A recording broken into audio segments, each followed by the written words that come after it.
Ang alamat ni Rihawani. Nagsisimula ang kwento sa nayon ng Marumbo, isang lugar na kilala sa mga kwentong hindi maipaliwanag. Nagtitipon ang mga taga-nayon upang pakinggan ang alaala ng pinakamatandang saksi ng kagubatan, si Apo Julian. Noong ako'y 8 taong gulang, may nakita ako hindi maaasahang makita sa tabi ng ilog. Sa gitna ng gubat, liwanag umiikot, at sa gitna noon, siya, diwata. Hindi basta isang diwata. Makinis ang mukha. Ang mga matay kumikislap na parang bituin. Kaibigan niya ang mga hayop. Mga pulilos na hindi ko mahahawakan kahit gaano kapakahusay mga aso. Lolo, totoo ba yan? Hindi ba't kwento-kwento lang ito ng mga matatanda? Kung kwento lang, bakit hanggang iyon walang naglalakas loob pumasok ng walang dasal? Nakita ko ang galit ng kagubatan. Isang maling hakbang at iyak na maglaho ka na parang puso. Sabi din ng lola ko, kapag may masamang balak ang isang tao, lumalabo ang daan papasok, na para bang itinataboy ng gubat. At kung di ka makinig, iyak na hindi ka na makakabalik. Lagi niyong tatandaan, ang kagubatan ng Marumbo ay may bantay at hindi siya nagpapatawad sa mga lapastangan. Samantala, sa kabilang bahagi ng nayon, 3 dayo ang naghahanda upang pumasok sa ipinagbabawal na lugar.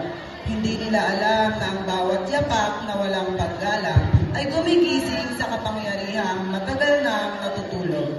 Ito na ang sinasabi nilang sagradong gubat. Parang normal lang. Tiyak maraming mga malalaking hayop dito tulad ng mga usap. Pang-disenyo sa aking tahanan. Rico, hindi ito ordinaryong lugar. Ang daming papala sa nayon. Baka kailangan nating makinig. Ayoko ng tautan. Kung may mga diwata talaga dito, bakit hindi nagpapakita? Baka mga multo lang ito na mga walang makuhang tropeyo sa pangaso.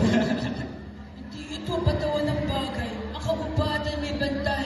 Si Rihawani, hindi kayo dapat manghuli rito kung ayaw na mapahamak. Sige nga matanda, ano ba ang dapat namin gawin para hindi kami sumpain? Magtapon ng asin? Magsayaw sa harap ng mga puno? Nagpapatawa ka ba? Di ba, Isko? Hindi mo kailangan maging bastos. Ang kailangan, paggalang, kasal, pahintulot. Lahat ng taga-Marumbo, ginagawa yan bago pumasok. Kung pagbibigay galang lang ang kailangan, pwede tayong makinig. Ayoko ng gulo. Ako ang leader dito at ayoko ng ritual-ritual. Tayo na at baka maubusan pa tayo ng ahayupin.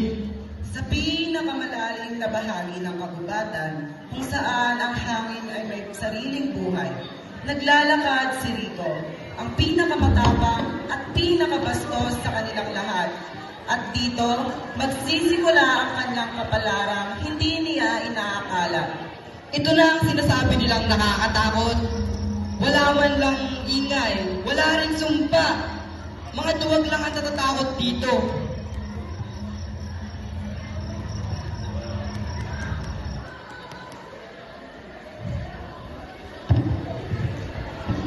Aba, ang ganda mo. Sayang at magiging tropeyo ka.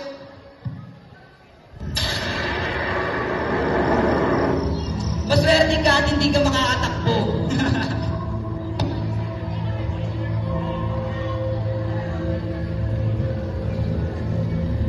Bakit mo sinaktan ang isang nilalang na walang laban? Sino ka? Hindi ako natatakot sa'yo. Hindi ka natatakot dahil hindi mo sila naiintindihan. Ang kagubatan ay aking tirahan. Sila ay aking pamilya. Ngunit mga hayop lang sila. Ano ang iyong kinagagalit? Dahil sinaktan mo sila, sinaktan mo rin ako. Ang sumpa ng kalikasan ay hindi mo matatakasan. Ano to? Wag! Patawad! Patawad!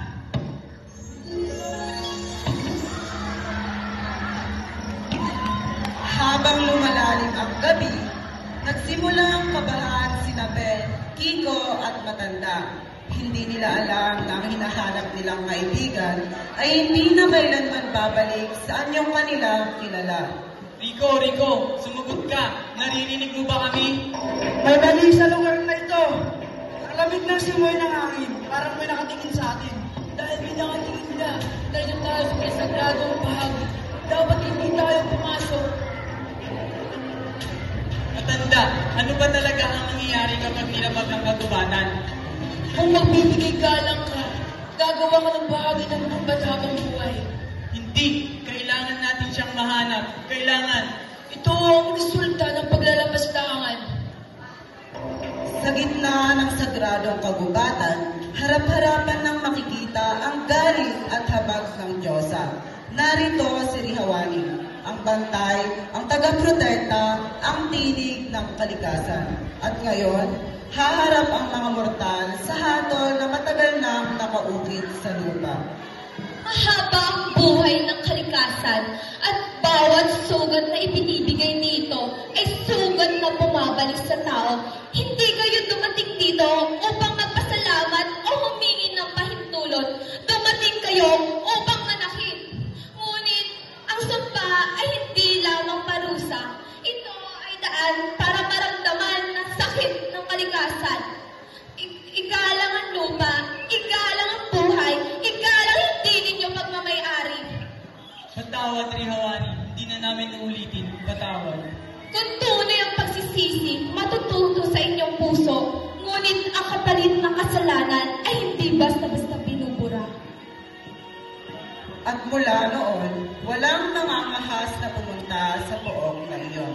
Dahil ang alaala ni Rihawani ay buhay sa puso ng kalikasan. Igalang